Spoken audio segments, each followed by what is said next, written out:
ఓం గం గణాధిపతయే నమః. ఐం సరస్వత్యై నమః. ఓం శ్రీ గురుభ్యో నమః. హరి ఓం. శరదిందు సమాకారే పరబ్రహ్మస్వరూపిణే వాసరాపీఠనిలయే సరస్వతీ నమోస్తుతే. ఓం వాగర్ధావివ సంపృక్తో వాగర్ధ ప్రతిపత్తయే జగతః పితరౌ వందే పార్వతీ పరమేశ్వరౌ. వీక్షిస్తున్నటువంటి ప్రేక్షకులందరికీ కూడా ఈ యొక్క డిసెంబర్ మాసంలో 16వ తేదీన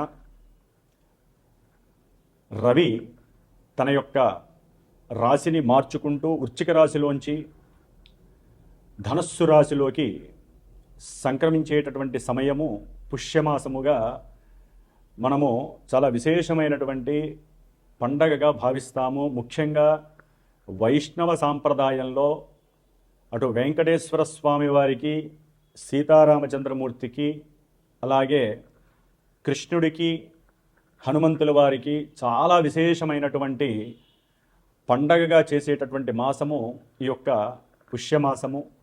గోదాదేవిని కూడా చాలా విశేషంగా అర్చిస్తూ భగవంతుడికి సమస్త మానవాళి అంతా కూడా, సమస్త జీవులన్నీ కూడా సుఖంగా ప్రశాంతంగా ఈ భూమి మీదకి వచ్చినందుకు పూర్వజన్మల్లో చేసుకున్నటువంటి పుణ్యఫలాలన్నీ కూడా రావాలని ఆశిస్తూ ఎన్నో శ్లోకాలు, స్తోత్రాలు, మంత్రపఠనాలతో, ధూప దీప నివేదనలతో, ఉపవాస దీక్షలతో, అలాగే ఉదయాన్నే చక్కగా బ్రాహ్మీ ముహూర్తానికే నిద్రలేచి చాలామంది, ఎక్కువ శాతం మంది మన యొక్క ఈ భరతఖండంలో సనాతన ధర్మాన్ని ఆచరించేటటువంటి ప్రతి వ్యక్తి, ప్రతి కుటుంబము కూడా చాలా ఆనంద పారవస్యముతో జరుపుకునేటటువంటి పండుగ దినము ఈ యొక్క దినములు పుష్యమాసము.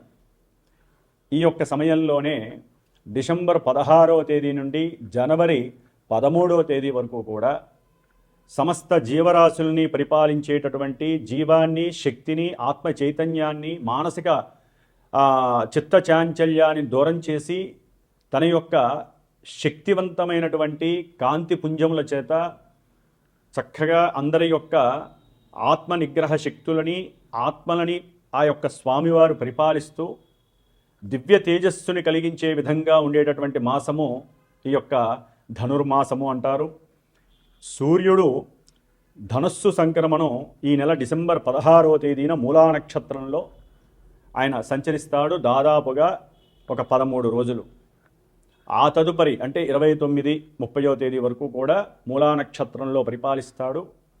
మరి ఈ నక్షత్రాధిపతి కేతువు సింహరాశిలో చక్కగా తన యొక్క స్వక్షేత్రంలో, అంటే రవి యొక్క స్వక్షేత్రంలో ఉండి పరిపూర్ణమైనటువంటి పుణ్య ఫలాలన్నీ కూడా ప్రసాదించేటటువంటి సమయంగా మనం చెప్పుకోవచ్చు.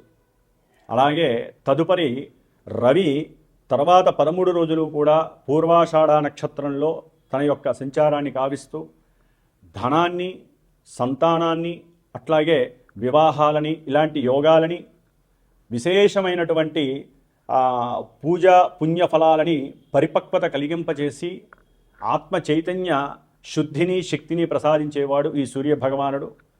తదుపరి 9వ తారీఖు తర్వాత తన యొక్క సొంత నక్షత్రమైనటువంటి ఉత్తరాషాఢ నక్షత్రంలో సంచరిస్తూ మానవాళందరికీ కూడా ఎంతో శుభాన్ని చేకూర్చేటటువంటి మాసం ఇది. అయితే ఇదే రాశిలో దాదాపుగా కుజుడు కూడా ఇంతకు కొన్ని రోజుల ముందే ధనస్సు రాశిలో తన యొక్క సంచారాన్ని ప్రారంభం చేశాడు. అంటే రవి, కుజులు ఇద్దరూ అగ్ని తత్వాన్ని ప్రసాదించేటటువంటి చాలా హార్ష్బుళ్ళు, కోపోద్రిక్తమైనటువంటి, ఆవేశపూరితమైనటువంటి, ఉష్ణవంతమైనటువంటి గ్రహాలు. మరి అది ఉష్ణతత్వపు రాశి కూడా అయింది ధనస్సు రాశి. అగ్నితత్వపు రాశిలో 2 అగ్నితత్వపు గ్రహాలు ఉండటం చాలా వరకు కూడా మరి యొక్క స్థానాన్ని మన యొక్క జ్యోతిష శాస్త్రంలో ఉన్నతమైనటువంటి న్యాయస్థానాలకి, అట్లాగే విద్యాలయాలకి, ప్రొఫెసర్సు, న్యాయవాదులు, న్యాయస్థానాలు, జడ్జిలు, సమావేశాలు జరిపేటటువంటి పెద్ద పెద్ద ఆడిటోరియంసు, పూజా యజ్ఞాదులు, అట్లాగే హోమాదులు జరిగేటటువంటి పెద్ద పెద్ద ప్రదేశాలని, అలాగే మనం పూజ చేసుకునేటటువంటి పూజ గదుల్ని, ఇలా ఎన్నో విశేషమైనటువంటి, అట్లాగే దూర ప్రయాణాలని, ముఖ్యంగా విదేశాలలో నివసించేటటువంటి మానవికుల మీద ఈ యొక్క రవికుజుల యొక్క ప్రభావము అత్యంత తీవ్రంగా ఉండబోతోంది. ముఖ్యంగా రాజకీయ నాయకులు, మిలిటరీ, పోలీస్ ఉన్నతాధికారులు, డాక్టర్లు, ఎవరైతే వైద్యశాస్త్రంలో మెదడుకి సంబంధించినటువంటి డాక్టర్లు, అంటే మైండ్కి, నర్వస్కి సంబంధించినటువంటి, అట్లాగే శస్త్రచికిత్సలు ఎవరైతే సర్జన్స్ ఉంటారో వారికి సంబంధించి, ఆయుర్వేదంలో కూడా నూతన విప్లవము, ఆయుర్వేదానికి సంబంధించిన మందులు అవసరమయ్యేటటువంటి రోజులు మరి ఈ యొక్క నెల రోజులు కూడా అలాంటి పరిస్థితి రాబోతోంది. ఎన్నో ప్రయాణాల యందు ఆకస్మికంగా ఎన్నో రకాలైనటువంటి దుస్సంఘటనలు, దుర్ఘటనలు కూడా జరిగేటటువంటి సమయం ఇది. ఎన్నో ప్రమాదాలు, ఆయుర్గండాలు, అట్లాగే తీవ్రమైనటువంటి తలనొప్పులు, కీళ్ళవాతాలు, నడున్నొప్పులు, అట్లాగే మూర్ఛపు వ్యాధులు, మరి శిరో సంబంధితమైనటువంటి ఎన్నో దోషాలు, సయాటిగా నొప్పులు కానివ్వండి, ఇలాంటివి అనారోగ్యాలు, అట్లాగే ఉష్ణతత్వపు గ్రహం కాబట్టి తీవ్రమైనటువంటి అలసట, కళ్ళు తిరగటము, అట్లాగే ఈ మర్మగర్భితమైనటువంటి మర్మాంగ అవయవాలకి సంబంధించినటువంటి కొన్ని అనారోగ్య దోషాలు కావచ్చు, ద్వితీయ వివాహాల పరంగా కొన్ని సంఘటనలు మరి ఇబ్బంది కలగచ్చు.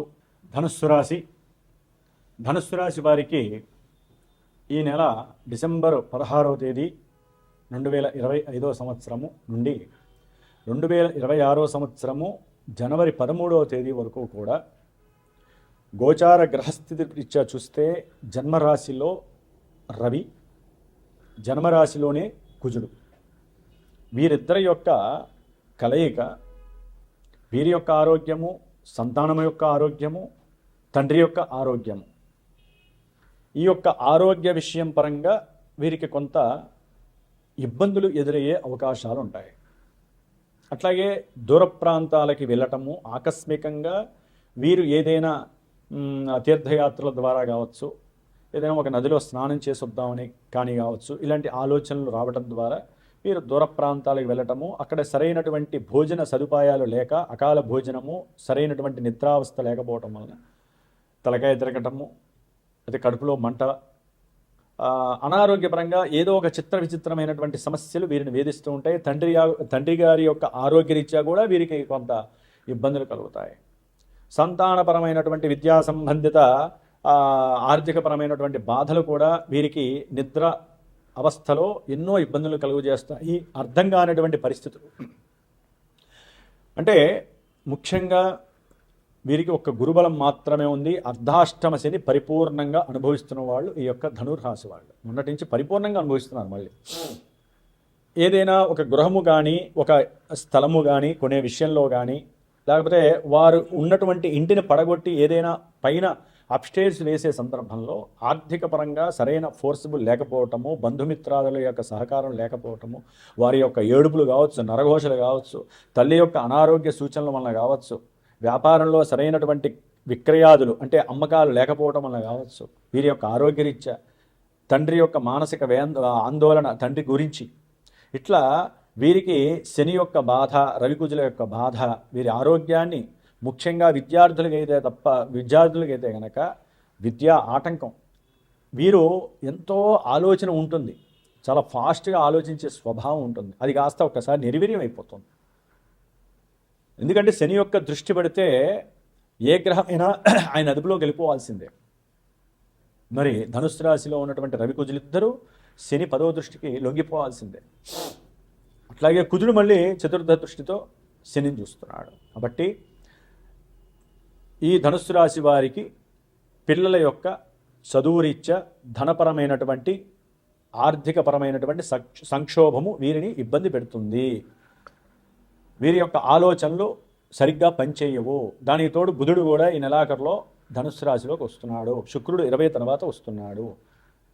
వీరి ఆలోచనలు ఎలా ఉంటాయంటే ఏదో రకంగా బంగారం తాకట్టు పెట్టాలనో, లేకపోతే ఇల్లు తాకట్టు పెట్టాలనో, ఉన్న స్థలం అమ్మాలనో, ఏదో ఒకటి చేసి ఉన్నటువంటి అప్పుల నుంచి బయటపడాలి అనేటటువంటి ఒక స్థాయికి వెళ్ళిపోతూ ఉంటారు.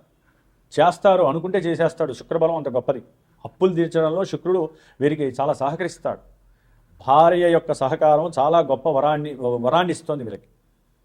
అయితే కొంత బాధ ఉంటుంది. అట్లాగే ముఖ్యంగా ఉద్యోగ వ్యవస్థలో వీరికి కొంత ఎదురు దెబ్బలు పడే అవకాశం ఉంటుంది. వ్యాపారంలో వృద్ధి అయితే ఉంటుంది. రియల్ ఎస్టేటర్స్కి కావచ్చు, ఉన్నతమైనటువంటి విద్యాలయాల పరంగా కావచ్చు, ఎవరైనా న్యాయస్థానాల్లో జడ్జిలు అవ్వాలనుకున్న వాళ్ళు కావచ్చు, లాయర్ వృత్తిలో ఇంకా ఉన్నత స్థాయికి వెళ్ళాలనుకున్న వాళ్ళు కావచ్చు, లేదా గొప్ప కేసులు వాదించి వీరు ధనము కూడబెట్టుకోవచ్చు. లాభం కలిగే అవకాశం అయితే ఎక్కువగా ఉంది.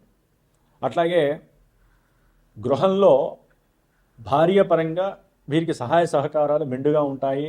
వీరికి కలిగే ఆలోచనలు వారితో చర్చిస్తే మటుకు జీవితంలో వృద్ధి ఉంటుంది. అట్లాగే పిల్లల యొక్క అంటే దూర ప్రాంతాల్లో ఎవరైనా పిల్లలు ఉంటే వారిని చూడాలని కానీ, లేదా వాళ్ళు వేరేని చూడాలని కానీ, ఆ యొక్క వ్యవహారంలో కాస్త డబ్బు అనేటటువంటిది నష్టపోయే అవకాశం ఉంది. కొంచెం జాగ్రత్తగా ఉండాలి. అట్లాగే 3లో ఉన్నటువంటి రాహువు వీరి యొక్క సంకల్ప బలాన్ని చాలా పుష్యింగ్ ఇస్తున్నాడు. ధనపరంగా ఏదైనా సరే చేసి, కొంతమందికి అయితే ధనుసు రాశి వారికి అప్పు చేసైనా సరే నేను ఇల్లు కొనాలి, లేదా ఒక స్థలం దూరంగానైనా సరే కొనాలి అనేటటువంటి ఒక నిగ్రహ శక్తి వీరికి, యాటిట్యూడ్స్ కూడా చాలా ఫాస్ట్గా ఉంటూ ఉంటాయి. చేసేస్తారు కూడా వాళ్ళు. కాస్త అప్పుల బాధ అయితే ఎక్కువగా ఉంటుంది. జాగ్రత్తగా ఉండండి. ఒక్క గురుబలం మాత్రమే ఉంది. రవి, కుజ, శని, బుధుడు వ్యాపార రీత్యా ఒక రకంగా చెప్పాలంటే వీరికి నరఘోషలు ఎక్కువ అవుతాయి. వీరు చేసేది చిన్న వ్యాపారమైన ఘోషలు మాత్రం కొండను ఉంటాయి. దాని ద్వారా అన్నదమ్ములు కూడా వీరికి ఏదో బాగా వచ్చేస్తోంది. అక్క చెల్లెళ్ళు అయితే కనుక అబ్బో వీళ్ళు ఇంకా అన్నీ చేయించేసుకుంటున్నారు బంగారము, ఇలాంటి ఏడుపుల వలన వీళ్ళ బుద్ధి మందగిస్తుంది. చేసే పని కూడా చేయలేరు. అంటే ఏదో వీళ్ళ వ్యాపారాన్ని డెవలప్ చేద్దాం అనుకుంటారు. వెనక ముందు నుంచి వీళ్ళకి ఘోషల వలన చేసే వ్యాపారంలోనే నిమగ్నత లేకుండా పోతుంది. వీళ్ళకి ధనపరంగా ఫ్లక్చుయేషన్స్ ఉన్నా వీరు మేనేజ్ చేసుకుంటారు. గురుబలం చక్కగా ఉంది. స్నేహితులకి వీళ్ళు సహకారం చేస్తారు.